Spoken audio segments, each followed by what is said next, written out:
Okay, Fantastic let's show. do this, Here we go. everyone. Thank you.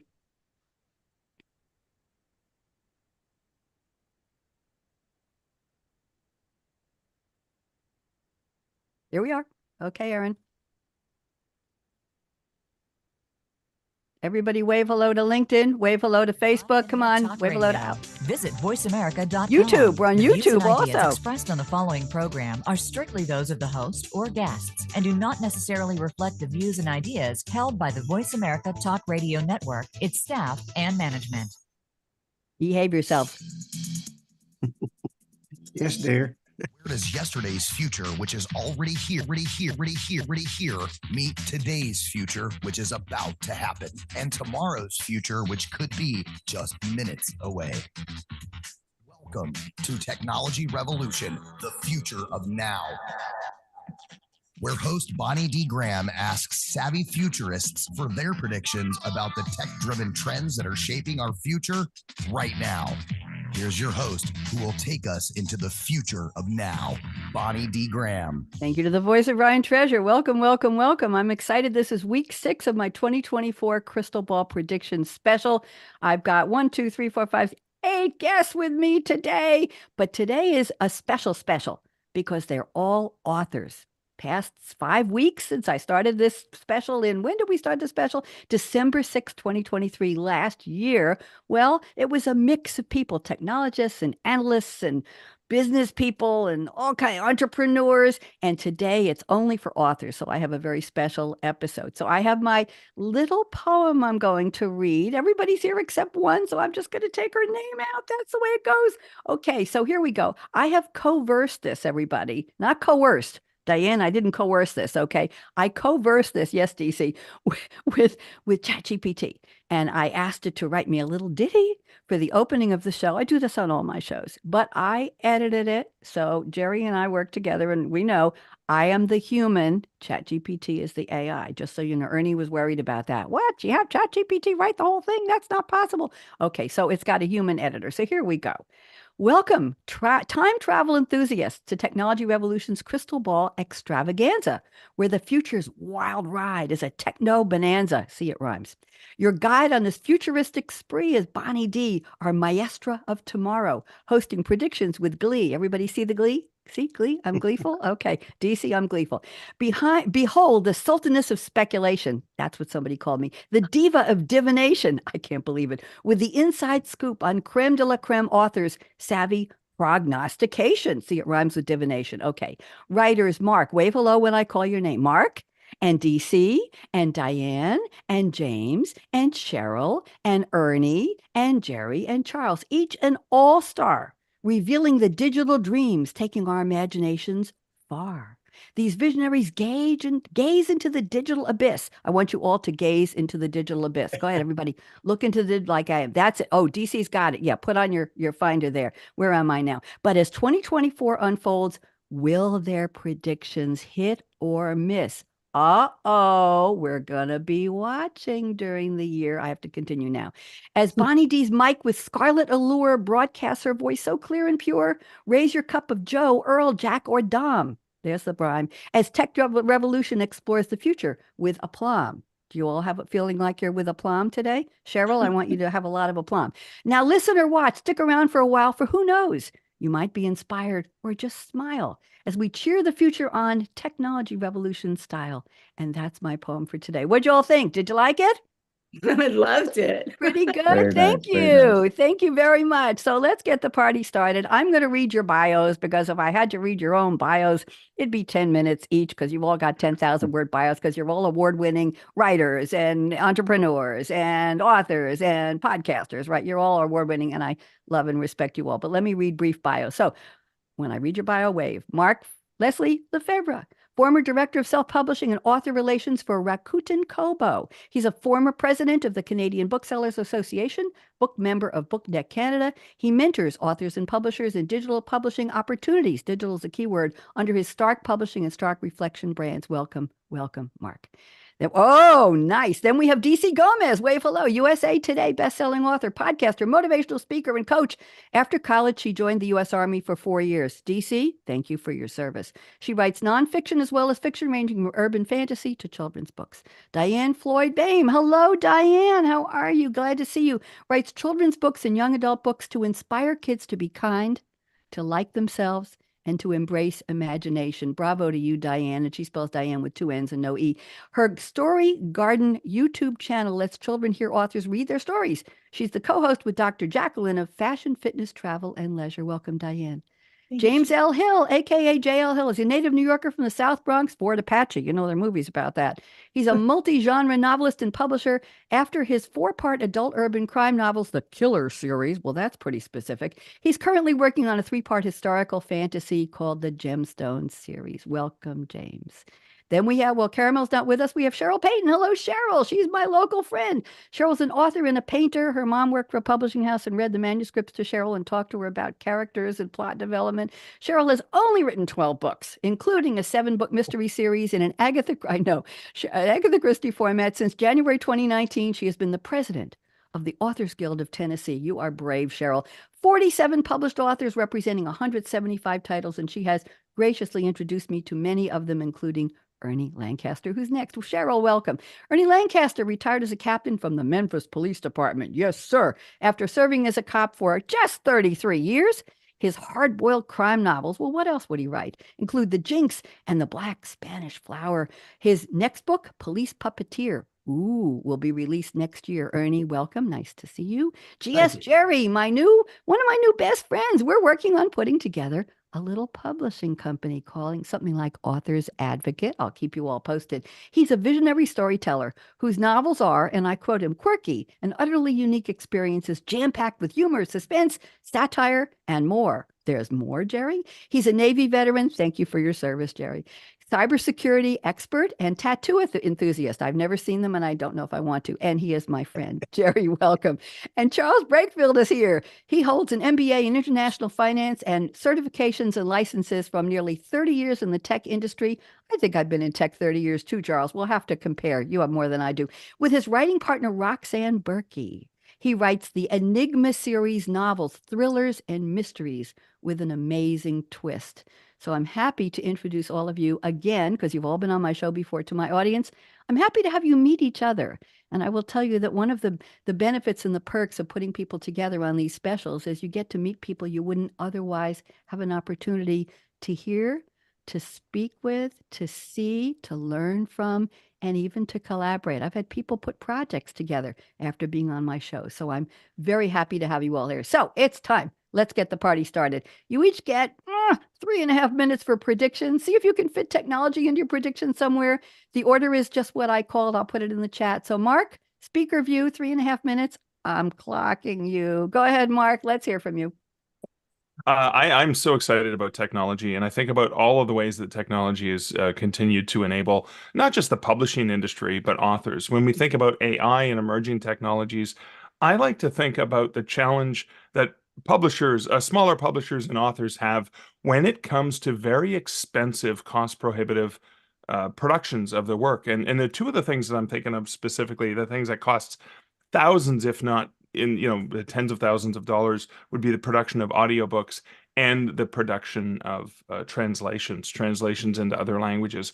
And the emerging technologies that I've been paying attention to and really experimenting with lately have been how to make your work more accessible to more readers, more consumers around the world. I'm going to start with audio because that's a really important one to me. The very first audiobook I made cost me close to $5,000 US, and that was one that I'd published myself through my Stark Publishing imprint. And I think maybe based on the growth of audio has been phenomenal in the last several years, but maybe made $500, $800 back on that particular one. I've since, with other projects, been able to get better costs from other professional narrators. But what I really love is the experimentation. I had somebody who was not able to read one of my books, which was available in print, large print, and ebook format, but they weren't able to read those because they were blind. And they had asked if one of my books was available in audio, and I didn't have the bandwidth to do it. This would have been one I would have narrated myself. but I was able to get them within 2 hours, an audiobook, thanks to using Google Play Partner Center, their digital AI narration. And so the way I look at it is there was somebody who wanted to consume my content, but wasn't able to. Unfortunately, the technology allowed me to make my work more accessible. So I think authors and publishers are going to be able to leverage these technologies to reach more people as the audio industry and even translations into other language grow. And I'm really, really thrilled and excited about that. Thank you very much. Do you see AI having any benefit in terms of making the audio option more accessible? Do you see AI voices? And I'll tell you, Mark, before you answer, I have a radio show I do for Voice America called Next at the Mic, where I speak with other hosts about our impressions of the impact, the importance, the future of radio as a medium. And I still call this radio, kids, even though we're live streaming. By the way, you're all on view right now, so we're watching all of you. The intro for that show is an AI voice that Robert Cellino, the general director of Voice America, created just for my show. And when I start the show and they play the intro, I say to my guests, usually three hosts per week, I say, do you think that's a real voice or an AI? Now, some of them say, oh, it's a trick question. Bonnie's just asking us because she wants us to be fooled, But some of them actually think it's a real person. Yeah. And I'm intrigued. So do you see, Mark, just quickly, do you see anything with an AI voices for your audiobooks? What do you think? Oh, 100%. I've used AI for two of my audiobooks as well as pro-narrated versions. I think there should be multiple versions. Even in my podcast, I have an AI voice of myself. I regularly use that in my podcast, particularly when I'm traveling in a hotel room, don't have the really good mic with me, and it's a really crappy background sound. I use my AI voice, but I'm always very clear with my audience and say, this is the AI voice of Mark from 11 Labs or Descript or whoever. I have two different AI voices of just me. I love it. Would you please send me clips of your voices? I would love to hear Will do. them because I think I need one for myself too. Okay, thank you very much. Let's go around the table. DC Gomez, you're next. I'm so happy to see you here. Please regale us. What are your predictions for technology and the future of anything you do? Go ahead, DC. Oh, thank you, Miss Bonnie. It's always such a pleasure to join you and such an amazing thrill to be in this amazing group of people. So, guys, hello, everyone. To me, technology in this year of my crystal ball, I want to say, is going to look really exciting, specifically for the youth. Let's talk about that part. When it comes to what is happening and how quickly it's changing, whether you believe in AI or you want to be very traditional, I think is something that's going to be a topic of discussion. But we're seeing the things changing so quickly, specifically when we're looking like at TikTok. If you would have asked me 3 years ago if I was going to be in TikTok, I would have said no. There's no way in hell I would be joining because I'm too old. And I found Marcus laughing because Wait a minute. Wait. Hold on. Is anybody going to vote that DC is too old for TikTok? Come on. If you think she's too old, put your thumb up. No. So DC, I think you TikTok, can't get away with that. Go ahead. Continue. you guys please. all know, like, I'm going to be 45 in a couple months. Oh, please, you're a baby. Stop that nonsense. But technology, like, I think with the first time I joined, it made me feel old. It's like, well, if you were born before 1990, like, you're ancient. I was like, whoa, okay. The one thing I had to appreciate about the venue is how quickly it moves, is the new concept of what acceptable is, specifically for like video. Everybody's raw, everybody's on camera, everybody's telling you their story. And the way that our communication is changing, the way that TikTok, in a blink of an eye, now has a book talk table on most major, retailers that you would never thought about it. Like Facebook doesn't have a table, Instagram doesn't have a table, LinkedIn doesn't, but TikTok does. So when I'm looking at technology, I'm looking to see what's going to come next. I'm looking to see that now are tapping into what our future is to communicate is going to be at a much younger generation. They're changing the way revolutionizes. We got reels now instituted because TikTok made it hot. We got people communicating at a faster pace. Nobody cares about a 20-minute introduction. I need to tell you what's hot in 2 seconds in order for them to be connected. So I'm looking forward to see what they got because it's going to be hot and furious. I love that. I never even thought of talking about TikTok in terms of authors and books. And, people say we have what is it, the attention span of a goldfish. And somebody pointed out to me that we have a lot less than that. It used to be 12 seconds, 8 seconds. I don't know.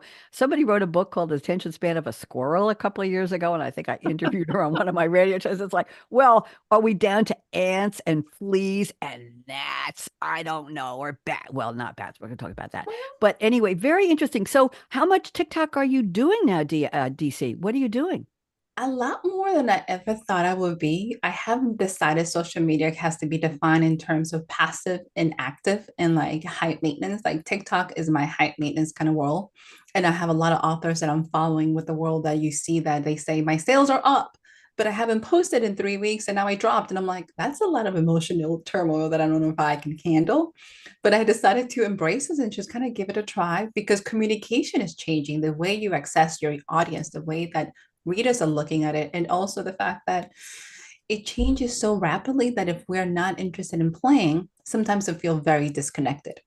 I can't wait to see Ernie Lancaster on TikTok. That's something I think we all want to see. Cheryl Payton, you're gonna be his mentor on TikTok. We got to see that. Okay, thank you, DC. That was I wasn't expecting that. That's why I love this show because we find out the deep reserves of where your predictions are. What are you thinking? What are you ideating? What are you imagining? Thank you, Diann. Welcome. So happy to see you. I'm putting you on speaker view. You beautiful you. Please, what are your predictions? Diann, welcome. Oh, thank you so much. And wow, I am so happy to be with all you fabulous authors. I know so many of you and I love you so much. Red, thank you for this opportunity and the future. I am so excited. I mean, I was that girl that would never miss watching the Jetsons when I was young. And so I said, dear God, please let me live long enough to see the flying cars and drive one. And then living in Dubai, they're working on the flying taxis. So writing books, oh my gosh, I cannot wait. Like I follow space, I follow what's happening, how we're growing things on the moon, etc. And I want to be able to work all that into the excitement for young kids to relate to the world that's coming. So that's where I'm coming from. And I'm also excited. Mark, thank you for sharing about the Audible. That was amazing because I so need to get into that, and the world is making it easier. And so that's my prediction, is to get involved with that. But my greatest excitement is to keep following space and see how I can work what's coming to life. And Star Trek is here in reality, and Jetsons are here. And I actually am looking forward to having my own little personal humanoid to say, well, what do you think of that story, darling? Because my kids are all grown, so why not have a humanoid for a friend who's like, you know what? I think you forgot such and such. And so I'm coming from the total way out there. Diann, very interesting. And you're one of the few people here who writes children's books, I think. Does anybody? Yeah. So question for you, DC does also. So Diann, question for you. Can you see in terms of your theme of kindness and liking themselves and having I'll call it a strong core, okay? A personal core, which is so important because our world is so busy and so crazy right now. It's hard to stay grounded. We know that. But can you see, or would you think of applying the concept that in this very hyper digital world, in the world of AI, that maybe kids could have that little AI humanoid friend, or they could have an avatar that tells them, I like you. I want you to be kind to yourself. Do you think that might be something you might work in? I'm not giving you any plot lines here, dear, but I'm thinking that maybe bringing in some of the reality of the AI world as lessons for kids. I'm just thinking outside the box or outside the book. Diann, what do you think? You can respond. You can say, Bonnie, go to hell. I don't know. No, I love it. I mean, think about it.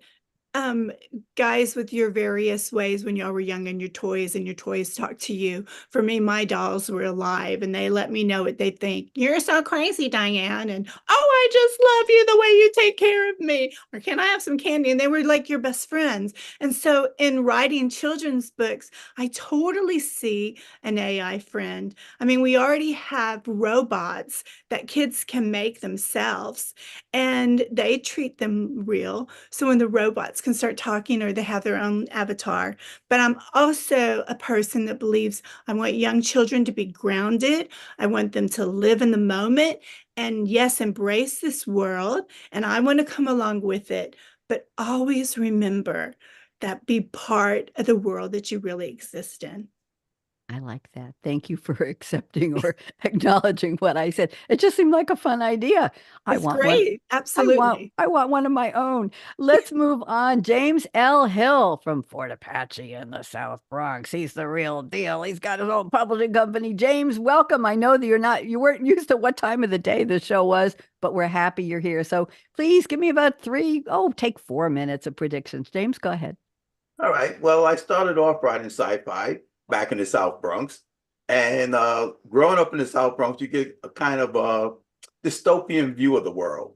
So a lot of my sci-fi was pretty much dystopian. But what I wrote in my Pegasus book, a lot of that stuff has come true, and some of it is being done today. And that book, when I wrote it, is about 40 years old now. So I like writing near fiction. Because I don't want to write something 1,000 years in the future because I have no idea what's going to happen. I don't even know if we're going to be here 1,000 years. I kind of doubt it. but if we are, I have no idea what's going to happen 1,000 years from now because things change so fast and we adopt things so quickly. But one thing I do know, we will be mining asteroids. We will be on the moon. They're getting ready to go back to the moon now. Money is a big driver of things. So once we figure out the cost and the profits, and there's going to be big profits to be made in mining because we can't keep mining the earth. We have limited resources here, but there is a plethora of resources outside of Earth, and we will make it there. We will start mining the other planets, the other moons, the asteroids. Robotics is a big thing, they kind of like take your job away, but they also bring new jobs. I mean, my mom was a telephone operator. There are no telephone operators now. I work in IT, and one thing I did was I set up robocalls. Don't hate me. It was a job. We're trying not to hate you, James, but everybody, don't contact James after the show. Go ahead, James. Yeah, but I was a programmer for years, so. Robotics, AI, these type of things, they're going to come. There's no stopping the future. There is no stopping progress. There is no stopping technology. And as these technology come, they replace other things. No one has a horse anymore, horse-drawn carriage. But we still have the train tracks that are made to the width of chariots because that was the standard for any road. So roads in Europe, train tracks, all these kind of things are still built on the Romans' technology that the wheels on the chariot had to be this wide. And train tracks, they kept that, So things change as we go along, but we also bring the past with us as we go forward. And so I look at the past to see where we're going in the future. I look at ideas that are coming up now, robotics,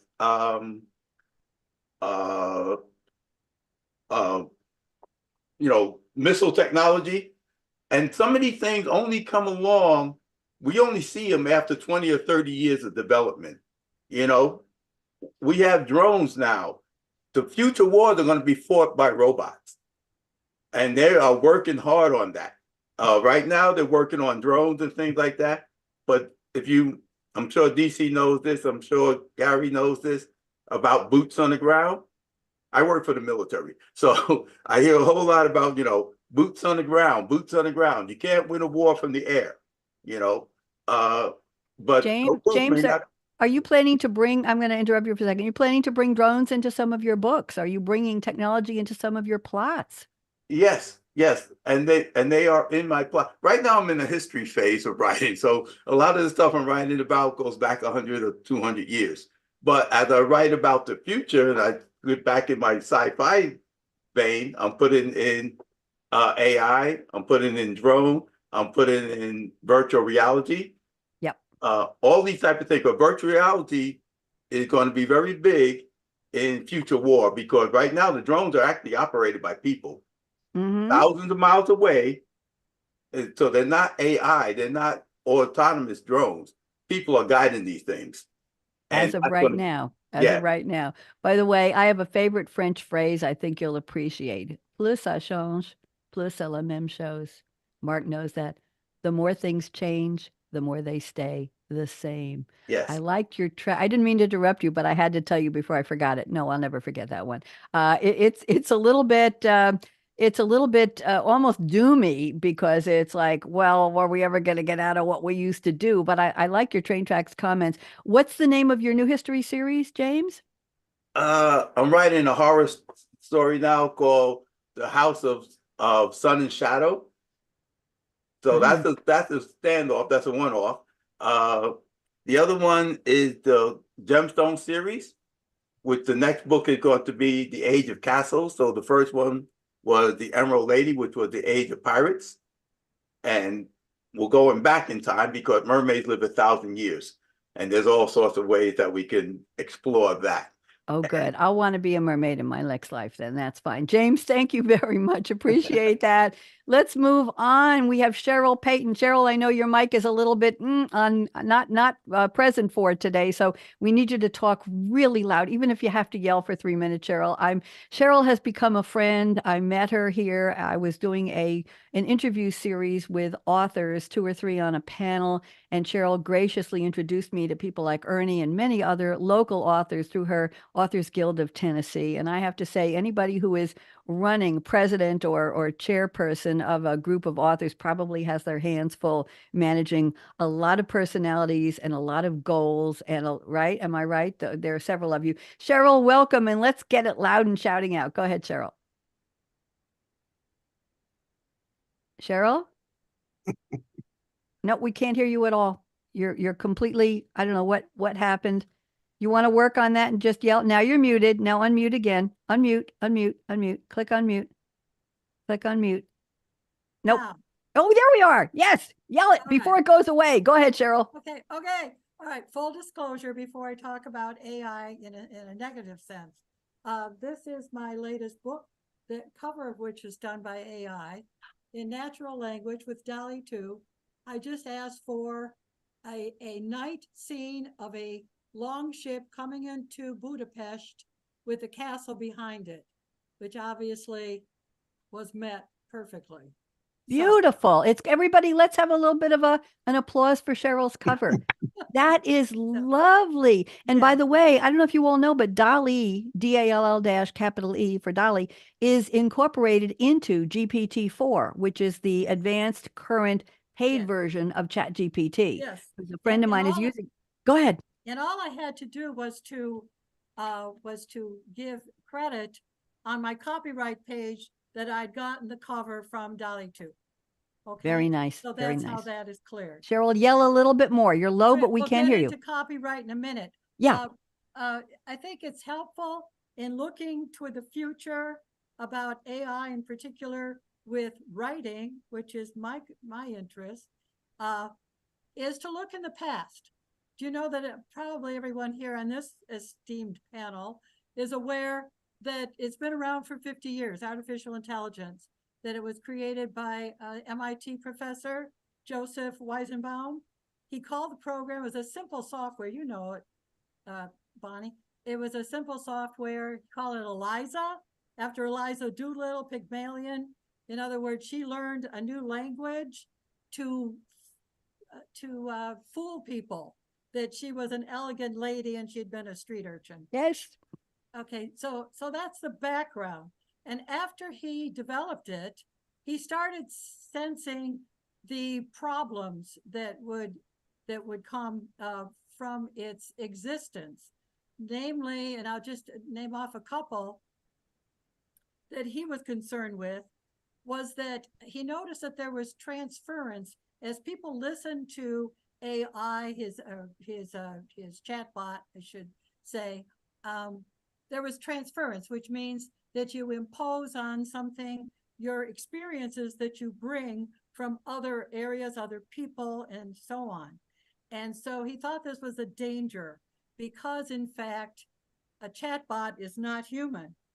And then he started thinking, as a professor would, the difference between artificial intelligence and human. What does it mean to be human? And so he talked about how there's a richness of human experience that isn't available to a chatbot, that you bring with it an ability to reason because of all that you've learned, you've seen, you've experienced, that is not in a chatbot. And so he felt that there was a danger that a chatbot, which is a data, that explores data, puts data together, would be misperceived, and into thinking that it was some sort of human, because it had a voice and so on. And so, so he felt that humans and chatbots are not interchangeable, and there needs to be a clear distinction made and understood. As a writer, as representing many writers with the same feeling, is that we feel threatened with AI. AI material cannot be copyrighted, you probably know, because nothing in the copyright law can copyright something non-human. So none of that is copyrighted. However, it uses copyrighted material or infringement of copyrighted material. There is a case that was just brought, let me just refer to my notes so I don't misspeak, just over a month ago by the Authors Guild. That's a national organization with 14,000 published authors who belong. And this was a class action suit filed against OpenAI in the Southern District of New York, which is a tough district, as you know, for copyright infringement of their works of fiction. So such luminaries as David Baldacci, Michael Connolly, John Grisham, Scott Turow are party to this class action suit, as I am, by the way, and some other authors I know. And what they're saying is that excuse me, let me just put my dog down. Sorry. What they're saying is that the average working author earns about $20,000 a year, 50% less than that, and a few earn a lot more. But this is something that's a difficult a job that takes many hours. We think of our writing as something very personal, very unique, even though, what are there, maybe 7 storylines possible, but we all bring our own style, our own experience to our writing.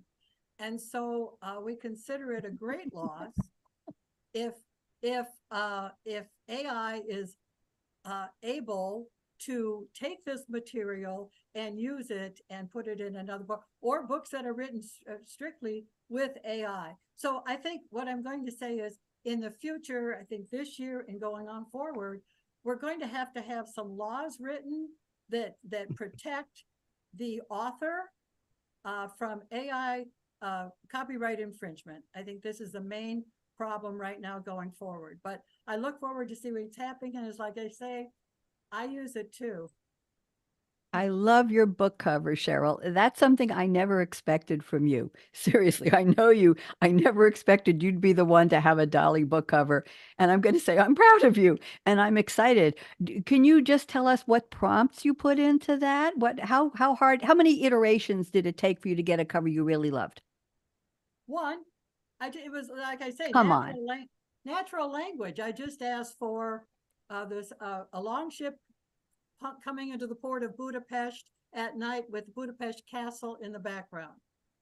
Absolutely Lovely. I'm doing a show in a couple weeks on the future of text prompting and AI. I might invite you to drop in on that panel. I think that'd be really, really fun. I'll show you all a background I did for my Monday night radio show with create a moonscape with from oil, water, soap, and tinsel with a red mic and red lipstick. And I'll show you, it's so pretty. I'm using it on my Monday night Read My Lips creativity show, which you've been on, Cheryl. I think you'll get a kick out of that, but not right now. Cheryl Payton, thank you so much. Ernie Lancaster, you're up next. And somebody put in the chat that, Ernie, if you went on TikTok, it would be called Cop Talk. Who did that? Somebody did that. Ernie, let's have your 3 minutes of predictions. Moving and grooving. Go ahead. Full disclosure, I've never been on TikTok before. You might have to go there now. I'm a little older than some of the others. Boom. James mentioned that he was from a dystopian background in the Bronx. Well, my 33 years and dodging bullets in Memphis put me in a absurd state of mind permanently. But anyway, I want to give my prediction about AI. I believe that with the state of today's discourse, politics, news feed, that there's going to become a demand for artificial stupidity. Remember, no politics on this show, but I like where you're going with it. Go ahead. Go ahead, Ernie. Grow leaps and bounds and be more popular than artificial intelligence. Also, Cheryl showed her cover. I'm going to show mine for a reason that's relevant. My older brother, I self-published. My older brother made this for me for the. Hold it up again. Wait. We want to see more. Let us just let it sink in. Okay, Precinct Memphis, and I see the handcuffs. Okay, and I see. What do I see there? Is that a bridge? Is that what is that? That's the Hernando de Soto Bridge that crosses the Mississippi River. Okay. Anyway, I loved it. It was a great cover, and as you said, I've got one. It's a completed manuscript. I just need to dress it up and give it a spanking and put it out in the world. Police Puppeteer is the name of it. And I got with my brother and we exchanged ideas and he drew up a couple of covers. We never just could quite get it right. It never was satisfied. And he put that into artificial intelligence and came up with a dozen covers and every one of them just blew me away. So that's going to have a big future in the building of covers, I believe, and real artists are expensive if you're going to hire somebody to do that. So that's one AI. Let's see. Ernie, we're looking at the top of your head. We want to see your beautiful face. Look up. Hold your notes up. You can hold it. That's fine. Hold them up in front of you. Hold them up. Go ahead. DC spoke about youth. And Cheryl, you're right about her. She works herself ragged, keeping up with 81 authors and the Authors Guild of Tennessee. She does a tremendous job. But our group sponsors a contest in high schools, local high schools, writing contests, and we mentor them under close supervision of teachers, and they get cash prizes. And we have a short story competition last year, and this year it was poetry, and they have submitted some things that have really knocked our socks off. But now I believe we're going to have to start putting the guidelines into artificial intelligence to make sure none of them are cheating, because artificial intelligence comes up with some pretty good stuff. Although to listen to the publishing industry talk about it, they can tell when something's produced by artificial intelligence, but they say they're getting flooded. Publishers and literary agents are just being flooded with entries from artificial intelligence. And they say they're not very good, but the stuff I've seen is good. And let's see if I had anything else worthwhile saying. Lift up your notes, Ernie. Lift up your notes. We want to see those notes. Come on, hold up the notes right there in front of the camera. There we go. Now read it. Read it in front of you. It's fine. Yes, dear. That's my wife's name. Yes, dear. And one more? Oh, I guess that's about all the damage I can do. Did anybody hear when Ernie just said a minute ago, you spank the book and then and then you publish it? Is anybody else doing? Yeah. I thought of it. That's got to be a Very Southern. colorful, Ernie. Very colorful. It's got to be a Nice. Southern thing. I've never heard of that. Thank you very much, Ernie. I appreciate that. And in the question of human artists, Gerry and I are going to talk about that when we put our company together. Human artists versus Cheryl, the natural language art of something like DALL-E that understands somehow what your intention was. And Cheryl, you expressed it so specifically, it keyed into what you wanted. Getting it on the first try, I thought was amazing. Thank you very much. Let's move on. One more seat around the table. We got two more guests here. GS Gerry, my new friend. Gerry, take your full 4 minutes. We have time. Go ahead. All right, thank you. Thanks again for having me on. It's always a pleasure to get on these podcasts, meet new people. I like what Mark said. He was talking about the cost savings and just the efficiency of using AI. And I think that's, kind of the avenue that I was going to take, not necessarily audiobooks, but just, content for books in general. So you're going to see AI for creating book trailers, right? Getting a book trailer made can be anywhere from $100 to, $500 from there on up. There's video software out there right now that you can create a whole, 30-second, 60-second video. Boom, now you have a AI video trailer. I think you're also going to see AI bring the characters to life. Some people aren't artists. They can't create these kinds of content. So illustrations, book content, book cover, people have hit on the book covers, but even the book characters, right?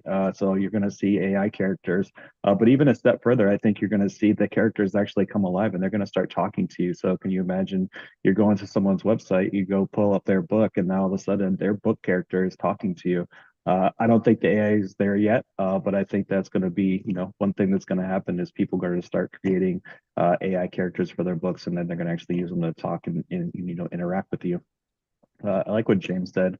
He's talking about AI with war. It made me think of the Terminator. And so whenever, you hear AI, that's kind of what a lot of people think, like, oh no, the world's going to end. AI is going to kill us all. And I don't think that's necessarily the case, but I do agree with James that there's going to be a lot of AI that's going to be used in that kind of, space. And I think just in general, you're going to see a lot of AI used for like content creation. It's a lot easier. It's a lot more efficient. You can, send it a prompt, create me a LinkedIn post, create me a whatever post, and it'll generate it for you. And so when people don't have a lot of time, right, they're going to go and use what is most readily available or what's most easily available to them to get more content out, to push it out quicker, because, it's all about getting into market faster. And so I think that's kind of part of it. Gerry, show us some of your book covers, please. I see a few behind you. I think people will find them interesting. We have time. All right. So can everybody see that? Yes, go ahead. This is my new book cover, Hysterical Hangouts with the Heimlichs. This is not AI. I had a book cover professional design this. I did use Canva to kind of come up with the idea, but this is a reality show in a book. So if you guys are interested in some humor and some comedy, this will be the one for you. And show us the Myth, Murder, and Amazon. I don't have the updated one yet. Okay. Yeah, so I have it here, but I don't have an author copy yet. We just What is that about? Give us a little synopsis of that one, please. Yeah, so Myth, Murder, and Amazon is basically the world's worst real estate transaction you can ever imagine. It's nonfiction. This is a true story. It actually did happen. And so along the way, this family goes to sell their house. They go on vacation. Someone is in their house, and the real estate agents show up, and they find a body under the bed. They freak out. They run. They call the cops on the homeowners and say that they must have murdered somebody and hid the body under the bed. Cops show up. Body is gone. So then, they lose the open house. The family's crushed. 4 days later, the real estate agents call the homeowners and they're like, hey, by the way, we smelled something that smelled like burning plastic in your garage. Homeowners like, oh my goodness, was something burning? Is there like an electrical fire? Apparently the real estate agent has been around drugs, and she's like, no, burning plastic is meth. And so we think someone could be smoking meth in your house or making meth in your premises, specifically in your garage. So we're going to need to get you to get a meth test done, or we're going to flag your house in the MLS for suspicious behavior. So the story basically follows along the most ridiculous real estate transaction you can imagine. This is also the first time selling a house ever in their lives. And so it's like a 6-month journey from the time that they list the house until they eventually sell the house and all the chaotic events that transpire in between. Thank you very much. Everybody's saying, what? What? Okay. Thank you. And what is hind legs? Just explain that before. Charles, you're up next. But what is the hind legs? So the hind legs is it's a true reality show in a book. I tried to do some research on this. There is not really very many reality shows. And so this is about essentially boyfriend has a girlfriend. He goes to meet the family, and then he decides, hey, this would be a great idea to experiment with a hidden camera reality show. And so as he meets the parents, as he meets the girlfriend's brothers, all these different events transpire, and the boyfriend is there recording it all, hiding, basically in plain sight. And so there's the father-in-law actually has an accident. He chops off his finger, has to be rushed to the emergency room. He's also kind of like a mad scientist. He knows how to create like exploding balloons. So he uses hydrogen gas, sends a balloon up, and then almost blows his wife off the side of some scaffolding while she's painting the house. And there's just a lot of different things that happen, right? And so it kind of plays on like the worst stereotypes of family dynamics, right? Boyfriend meets girlfriend, goes to meets the dad. Dad's super intimidating. He has a shotgun. He's cleaning it, right? And so I'll take that, but then I'll amplify it and I'll go one step further. So not only does he have a shotgun, but he's etched the boyfriend's names into the shotgun shells. He's got a bloodstained machete right next to him, right? So he's like trying to scare the crap out of this guy. Mayhem. There's a mayhem alert. Thank you very, very much. Who did we just lose? We just lose somebody? Looks like somebody dropped 1, 2, 3, 4, 5, 6, 7. Maybe not. Okay. I moved over to the left top of the screen instead of DC was on the left a minute ago. So I thought maybe somebody dropped. Gerry, thank you very much. That was very instructive. Now I'm in the middle. Oh, Zoom is playing games with me. Talk about mayhem. Thank you, Charles Brakefield. Charles, I have a beef with you, my friend.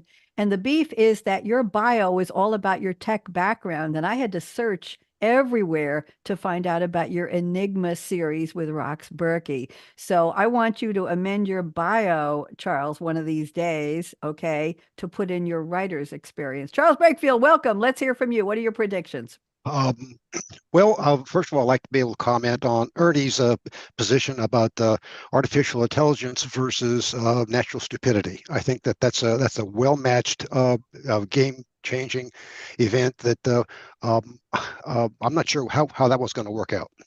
So, based on the stuff that Cheryl postulated, we actually have some predictions that have to do with the way that generative AI programs are working. Right now, they're learning from the user inputs that they get, and specifically, they're pirating the use of published authors, artists, artwork, and visuals, and any copyrighted material for sale on the internet, and it's being taken unfairly. And so, to Cheryl's point, I mean, this is a huge problem.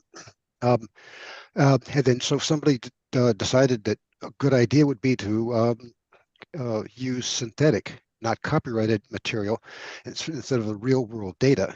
Unfortunately, this proves to be ludicrous and undermine the value of generative AI output.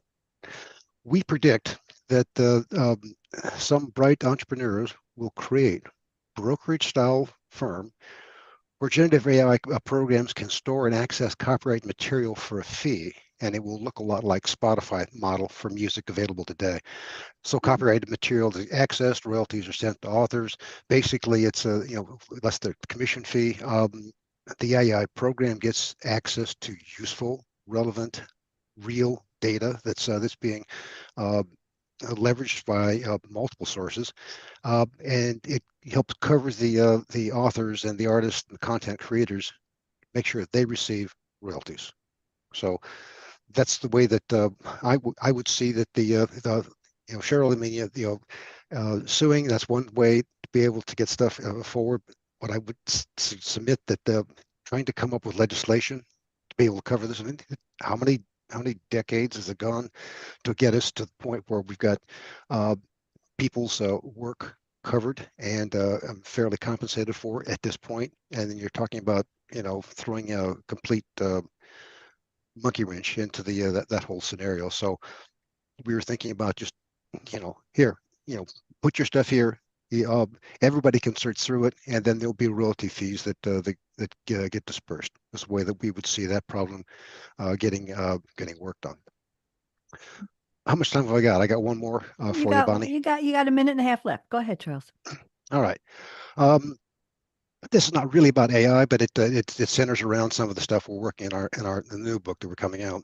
An investor consortium will partner with the World Bank and the International Monetary Fund, United Nations, to build an economic zone in northwest Mexico close to the Rio Grande. Prefab housing be assembled quickly to shelter the flood of immigrants that are coming from all over the planet, try to get into the U.S.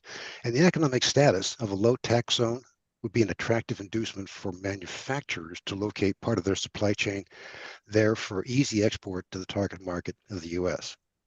The thing that we see that the immigrants are looking for is a place to work, a place to live, bring their families once they get established. So this new economic zone would be an ideal place to be able to establish a working scenario for building. There's semi-skilled and skilled workers showing out there all the time, looking to come in to the U.S.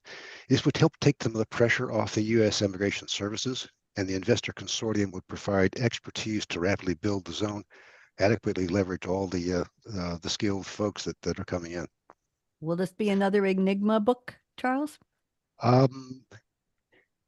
Sometimes it's really a shame that you're so smart,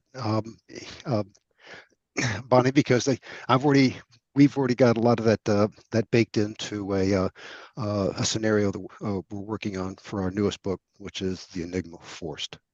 Okay. I'm sorry to be so smart. I really am. Thank you very much. We've got about 3 minutes left. I appreciate all of you. I'm just going to go around the table and ask a quick pop quiz question, real fast, one-word answer.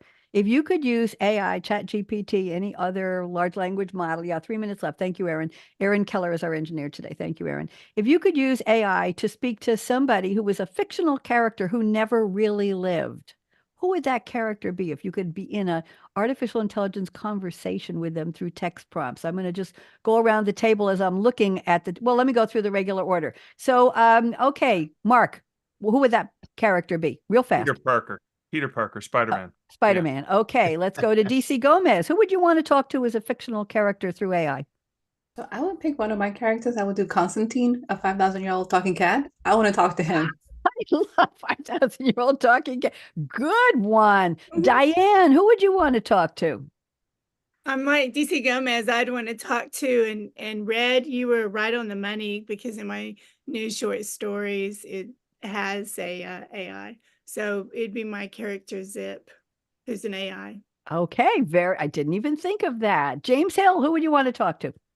I think I'd talk to Iron Man. After all, Iron Man. He's a tech genius. I'll have to talk to Iron Man. Interesting. Cheryl Payton, who would you like to talk to? I guess I'd have to talk to Miss Marple, because I pretty much ripped her off. It was my amateur detective female character. I thought you'd say Agatha Christie, because you're writing her style too. Oh, Agatha, yes, you say fictional characters. Fictional, yes. Yeah. Okay, yes, that's fine. Thank you. But I thought also for you, Ernie Lancaster, who would you like to talk to? Nick Adams. Who? Nick Adams. Yeah. Hemingway's young fictional self. Excuse me. Okay. G.S. Gerry, who would you like to talk to? Superman. All right. Okay. Charles Brakefield. Brakefield Charles, who would you like to talk to? Wow, that's a tough one. Well, since we're going down the character route, I like the one that was put in the chat window, Batman. Batman. No, that's Jaws. Sorry, like that. Okay. I want to thank all of you, but we have one thing to do before we end. We got less than 1 minute. So here we go. And Aaron wants to talk to Darth Vader, Anakin Skywalker. Okay, Aaron, you're in on this. I want everybody to put up your finger in on the count of 3. You're going to say no, no, no. Me. Put up a finger. Come on, everybody. You can do it. You can do it. People say the future is already here. And our answer is 1, 2, 3. No. No. No, No. not bad, not bad. That's because that was yesterday's future that's here. Our future hasn't started yet. So let's all make it a much better one. Bonnie D signing off. Oh, let me just put up my, show you what my new background is. Here we go. This is my moonscape made of oil and water and tinsel and soap and with a red lipstick and a mic. And I put in Read My Lips and I put in a real lips there. Cheryl, you'll appreciate that. Real lips instead of, yes, for AK Radio. Everybody wave goodbye. Don't go away. We're going to take pictures. Bye LinkedIn, bye Facebook, bye YouTube, bye Voice America Business. Are we out, Aaron? And we're clear. Great show.